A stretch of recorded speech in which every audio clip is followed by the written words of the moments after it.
This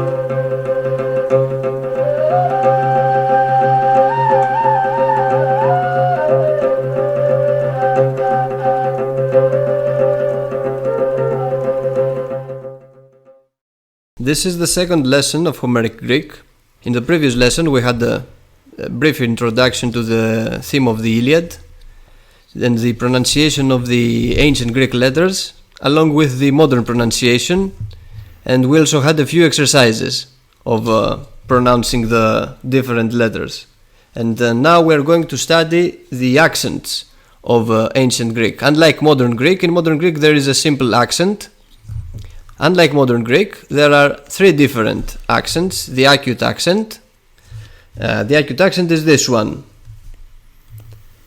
There is a circumflex like this one, and there is also a grave accent, as in this word, in the word kai. Like the grave of men. Like the grave. It's a fall. Somebody falls into the grave, so it is a downwards movement of the pitch. It's grave, it is sad. A fully Homeric meaning. Yes. Alright, let's go. Like the destiny of man, destined to die. And this word, the word okumoros, which is an adjective about Achilles, means the one who runs fast towards his death, towards his moros, his destiny. And this word here is a great example of how the Greek accent never goes beyond the antepenult, the third from the ending of the word syllable. The last syllable is the ultima, the second from the ending the penult, and the antepenult, it is the third one. So this is the furthest that an accent can be stressed. And beyond the antepenult? Nothing. Nothing in Greek. Nothing in Greek. Alright. We should move in Hungary and Finland to find such words, but not in Greece. The second word, the second example.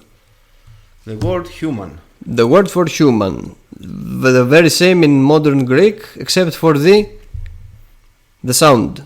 Okay, let's go syllable per syllable. Okay, syllable per syllable. An, thro, pos. Okay. Anthropos. The difference between this and this? The first one is omega, a long one. Okay. And the second one is omicron. Okay, a short one. Right.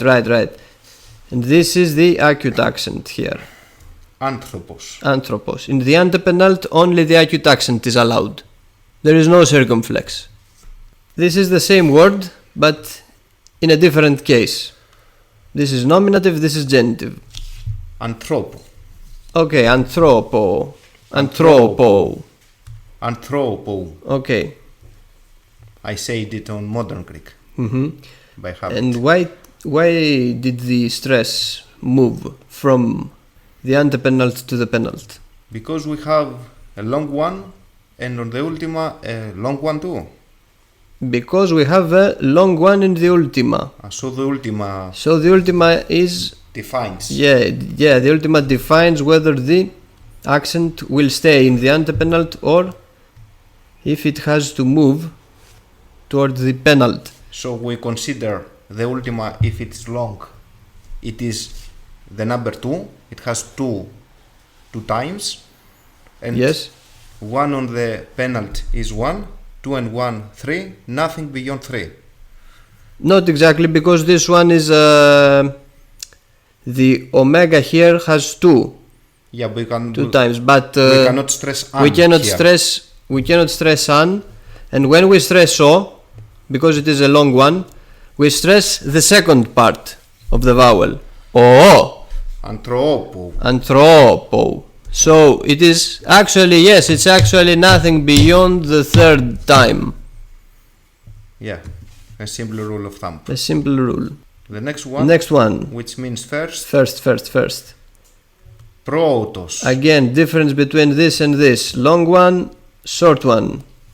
And it makes a difference whether this one is a long or a short one, Because if this one, the antepenult, has a long vowel, it may not bear the circumflex. But what defines whether it has the circumflex or the acute accent is the ultima. Whether the ultima is by nature long or short one. And this one is a short one. And if the ultima is a short one, then the penult is accentuated, is stressed with the circumflex. Okay. What is the modern Greek name for the circumflex? Perispomeni. Perispomeni. Exactly. And for the acute accent?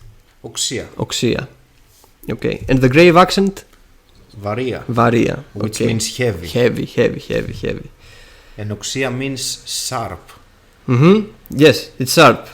Now, if the ultima is a long one, could we have a circumflex here? No. No, by no means. It must be an acute accent. Yes, a sharp one, an acute accent. Μία oxia. Klaio. Okay. I cry. The next one is interesting. Lion. The same case, but on the peanut we have a short one, by nature. A short one. Yes, if we have by nature, if we have a short penult by nature, there is no way it can take anything beyond an acute accent. So, no way we could have a circumflex here. Okay, so it is leon. Next word. What is this mark here? Dacia in Greek, which sounds like ha. And with the o? Ho. This one? D. And all in one? Odou. We forget something? Hodou. Okay, that's right. Like the Arabic. Ha. Hodou. In this case, it is a genitive of a word. We'll talk about the cases later on. We should only remember that a long ultima of a genitive is always accentuated, is always stressed with a circumflex. The very same thing with the dative. Again, later on we shall discuss about the cases, but not for now. This one, can we pronounce this right? Hey. So this little mark here represents what? Iota. Okay, this is a iota. Great. Now that we have some knowledge of the basic accent rules of Homeric Greek, let us proceed and read the words of our additional vocabulary for this lesson. The first word, meaning plan, will, wish, is pronounced Boule. Boule or boule? Which one? The second one. The second one. The heta is a short or long one? Long one. A long one. So, 2 times, right? Yes. First time, unstressed. Second time, stressed. So, first time, unstressed, Second time, stressed, Okay. Boule. Same with this one. Fearful, terrible. Deine. Okay. I already feel a hero now. And the very same word is the first word in the compound dinosaur. The English compound word dinosaur. Okay. Meaning fearful lizard. This one. En, meaning in or among. Used with the dative case. He, she, it has. Ekhi. They have. Ekkosin. Okay, ekkosin. And this is the past tense of the Greek verb to be. The Greek verb that means to be. The past tense. He, she, it was. This is a long right? And it also has a circumflex. So, En. And the very same in the third plural. They were. Έσαν. Okay, έσαν. A question. In the penult we have a circumflex, right? Right. Okay. This A is a long or a short one? A short one, I think. Yes, it is a short one. If it was a long one, what would the stress be? The sharp one. Okay, it would be the sharp one, the acute accent, right? We progress. The word for end in Homeric Greek? Kai. Kai. Now this word, meaning bad, poor, ugly, mean. Κακέ. Κακέ. Like boule. Like boule. This is the exact opposite. Good, noble, handsome. But I have a question. Yes. What is this mark on ka? This mark in A. Okay, this mark in A, as we mentioned in the previous lesson, is the mark of a long vowel, because A, the alpha, the iota and the upsilon, they may both be short ones in some instances, long ones in other instances. So, a few times it is useful to mark the length of the vowel, whether it is a short one or a long one. Now the short one is a mark similar to a cup. Now this one is the mark of a long vowel. So this is ka. Kale. Kale. A good, noble, handsome one. We have the same mark here about these two similar letters. Okay, I know that by experience on modern Greek. Yes, it is the very same. Should I tell it? Yes. It is ng, like ing. Like the ing in English gerunds, like learning, studying, working, drinking, etc. So it is klange, klange. Klange. Klange. Clang. Very same word in English. A roar, a noise, maybe from the battlefield. Deine klange. Like this is, yes, a valid phrase. Tis. Tis. Who? Who. Which, what. Both a male and a female. Ti. Ti. Which, what, why. A proper name. This vowel here, how should we pronounce it? U. Okay. U or u. Oh, it's U. So it would be kruse. Kruse. Chrysa. A town of Troad. This consonant. Fu. Fu in modern Greek. In ancient Greek? Fu. Fu. Okay. Phile. Phile. A dear, a darling, a beloved one. Okay. It is a feminine, by the way. Okay. The masculine one, what would the masculine one be? Philos. Okay, philos. This is the right form of the masculine. Now, a few words about the nouns of Greek. In Greek, there are three distinct numbers: singular, dual, and plural. In English, only two: singular and plural. On modern Greek, I know only two. Yes, in modern Greek, singular and plural. In ancient Greek, there is another one, the dual. Okay, the singular is if we are talking about a single person or a single object. The dual, if we are talking about two of the same kind. A pair of eyes, okay, a pair of hands, a pair of swords, a pair of horses, on a chariot maybe. And the plural, much more. Something that is dual by nature. Yes, something that is dual by nature, like the eyes, the ears, the nostrils, hands, legs, but also things that come in a pair, like horses in a chariot. Could we say that for a marriage? A couple. For a couple. Maybe, but it would be more appropriate for brothers. Like the heroes, Dioscorus. Yes, like the heroes. Yes, like the heroes. Exactly this case.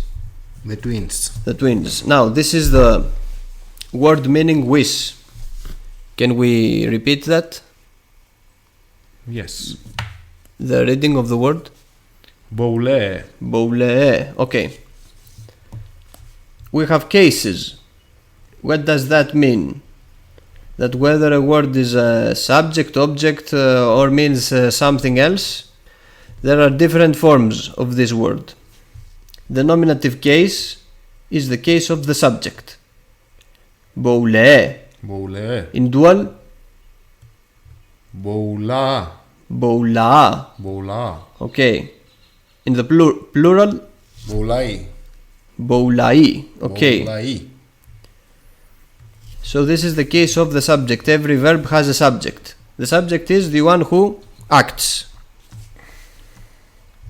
So, nominative is the case of the subject. Genitive.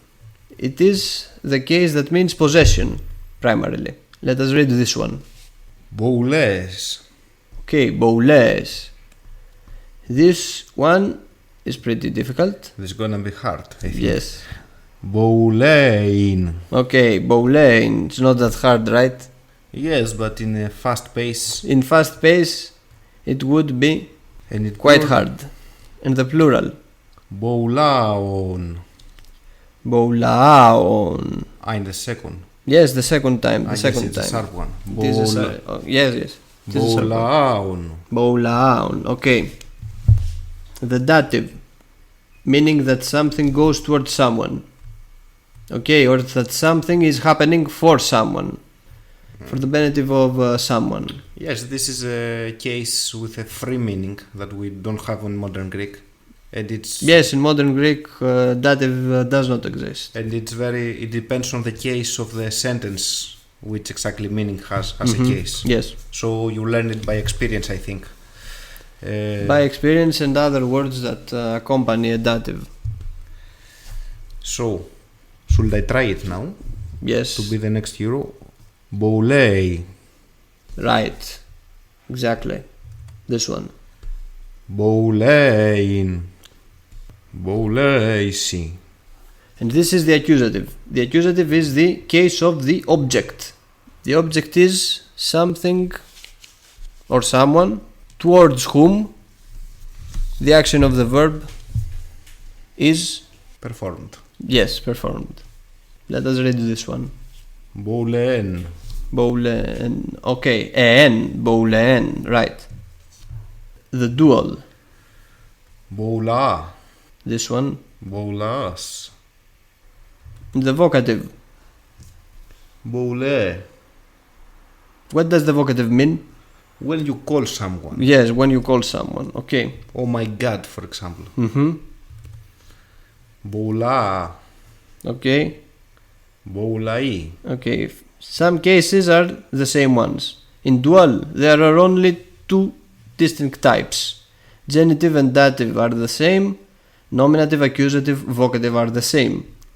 In the plural, nominative and vocative, they are the same.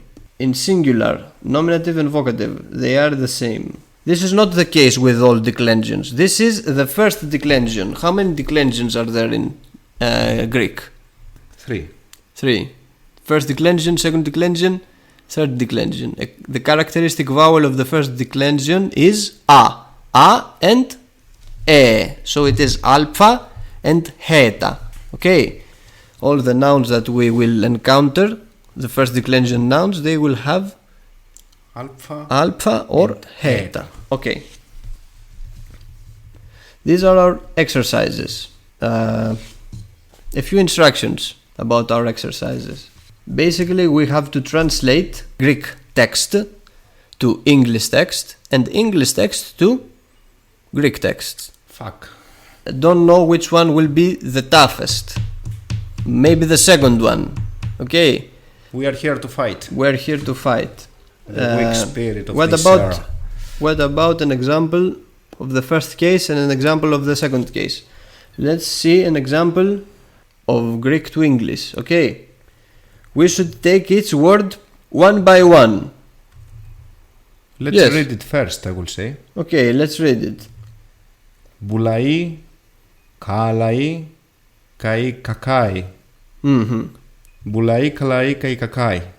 Kai kakai. Bulai, kalai, kai kakai. Okay. This is so different from the Greeks I know. This is like, I don't know, Arabic, South-Caucasian language. It's pretty alien. Yes, totally. Bulai, kalai, kai kakai. Kai kakai. What is the name of this stress? Grave. Alright, this is the grave one. Okay. Pretty epic. Boulai, kalai, kai kakai. Bulai, kalai, kai kakai. Okay. A repetitive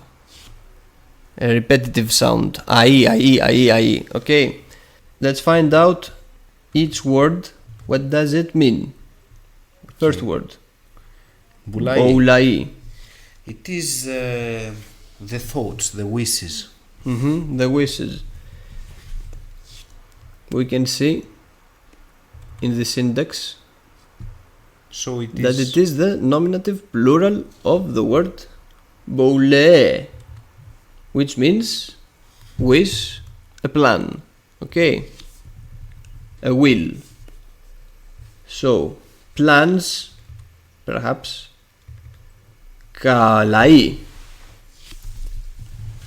Does this seem familiar with any of these words? Which one? Kale. Okay. It means good, noble, handsome. Especially the root. I found it from the root. Yes, from the root.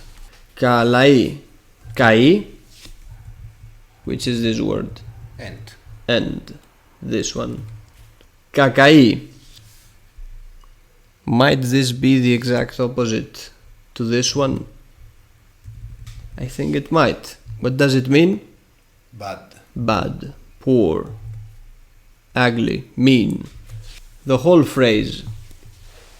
Bulai, kalai, kai kakai. What does it mean? Wishes, good ones and bad ones. Okay, good and bad wishes, good and bad plans. That would be a valid English translation of this phrase. Now let's do the exact opposite. Let's do the first one here. Now this is a difficult one. We should instruct our listeners how to find this one. The off. This means that we have a different case here, not a nominative case. This of indicates possession or origin, and the correct case is a genitive. So we have to find out the genitive of the word boule and the plural one, which would be boulaon. Okay, so we have to find out the genitive of both kakee and kale. What would the genitive of kakee be? Kakaon. It would be kakaon. Okay. Kakaon. Exactly. And of the other one? And kai. Kalaon. Kakaon kai kalaon. Boulaon. Kakaon kai kalaon. Boulaon. Yes. Pretty has a strange music sense, but pretty alien for modern Greek. Yeah, man. In the second example, I think it's more difficult for me than for a non-Greek speaker. Yes, for a non-Greek speaker it would be easier. it wouldn't be so strange. For us it is like another language. Like we sense we know nothing about our language in the very end. Which is true. Yes, which is true. In the second example, a dative is needed. The third example is pretty easy to find out, to fathom. Should I try it? The third one or the second one? I will guess the third one. Okay, the third one. Let's go. Tis ekhei, who has. Now we have accusative, I think. Yes, the accusative case. Kalen, vulen, boulen. Tis ekhei kalen boulen. Kalen, boulen. Tis ekhei kalen boulen. Tis ekhei kalen boulen. Good try. I am not Achilles yet, I am Patroclus now. What would the Homeric word for this be? En. Okay, en. Right. And nominative. The plan good. This should be a nominative. Correct? Yes. En. Nominative, yes. En bole kale. Okay. The verb in Greek, both classical Greek and Homeric Greek, there are instances whether it is different from the basic rule, but the basic rule is that we should always place the verb right at the ending of a sentence. It's a verb-last language. Classical Greek and Homeric Greek is a verb-last language. Yes, in modern Greek it is in the middle. It is subject, verb, object, but in ancient Greek it is subject, object, verb. Can we read this again? Can we translate it again? The subject is the plan. Yes. The objective is... The object, there is no object. Correct, so... Boule, kale, en. Boule, kale, en. Okay, boule, kale, en. This is the right one. Okay, the rest of the sentences are for our students to try their best and translate from Greek to English and from English to Greek. Write down on the comments which sentence you choose to translate. And we will discuss them. And we will discuss your translations and find out what is right, what is wrong, correct them. And remember, this is a fight. Don't afraid to do mistakes. Yes, you should never be afraid to do mistakes. Greek is a difficult language. Homeric Greek is an even more difficult language. So, trying is, by itself, a great cause. And we fight for our best self. See you soon, warriors. A bonus exercise for our students. Can you guess the Greek text depicted in this picture? It is a line of the Iliad. Without gaps, I think. Without gaps. Just like the ancient Greeks would write it on stone.